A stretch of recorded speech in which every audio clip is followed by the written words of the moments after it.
मर्जी, जब आत्मा सुख दुख से परे है तो नरक या स्वर्ग में जाने से पहले इसे कई प्रकार की यातनाएं और सुख या दुख का अनुभव कैसे होता है? क्योंकि मृत्यु के बाद नश्वर शरीर तो मृत्यु लोक पर ही नष्ट हो जाता है। इसका उदाहरण बिल्कुल फिट है।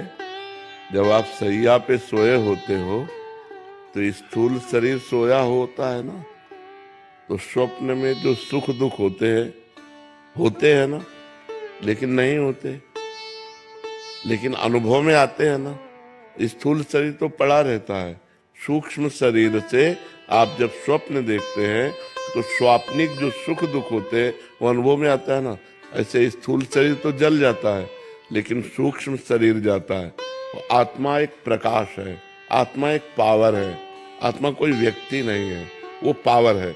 वो सूक्ष्म शरीर को पावर देता है, और भोग जब सूक्ष्म शरीर भोगता है तो अनुभव आत्मा को होता है। आत्मा को कोई कष्ट नहीं होता। नैनम छिन्दन्ति शस्त्राणि, नैनम दहति पावका, न चैनम क्लेदयन्त्यापो, न शोष्यति मारुता। अग्नि जला नहीं सकती, जल डुबो नहीं सकता, वायु सुखा नहीं सकती। आत्मा अग्नेयास्त्र, वायुवास्त्र, वरुणास्त्र इनके प्रभाव से परे है। लेकिन जैसे स्वप्न में कोई दुख ना होने पर भी हमें दुख या सुख का अनुभव होता है। जो सपने सिर काटे कोई, बिन जागे दुख दूर न होई। अगर स्वप्न में कोई गला काट रहा तो वैसे ही गला कटता हुआ नजर आता है। अपने को अनुभव आता है, भयानक दुख होता है, लोग चिल्ला पड़ते हैं, लेकिन एक खरोच भी नहीं होती। ये कब पता चला? जब जगे। ऐसे जीव को सूक्ष्म शरीर से नरक या स्वर्ग आदि के सुख या दुख भोगना पड़ता है। समझ पा रहे आप? आत्मा निर्लेप होने पर भी वो सुख दुख का भोगता तब तक बना रहेगा जब तक भजन के प्रभाव से वो निष्पाप नहीं हो जाएगा, कर्म समाप्त नहीं हो जाएंगे। तब तक ये कर्म परंपरा बार बार जन्म, बार बार मरण, बार बार दुख, बार बार सुख भोगना पड़ेगा।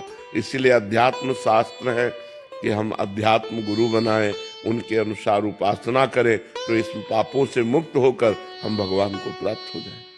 अब जैसे सपने में कोई डूब रहा है तो बाहर से हम उसकी नाव की व्यवस्था कर दें, तैराक की व्यवस्था कर दें, लेकिन हम उसे बचा नहीं सकते। उसे बचाने का एक उपाय जगा दो। ऐसे ही ये जो हम सुख दुख भोग रहे हैं, इससे बचने का कोई उपाय नहीं। एक उपाय है, जग जाओ, मोह निद्रा से जग जाओ, और ज्ञान प्रकाशित हो जाए तो सच्चे मानिए कोई सुख दुख का अनुभव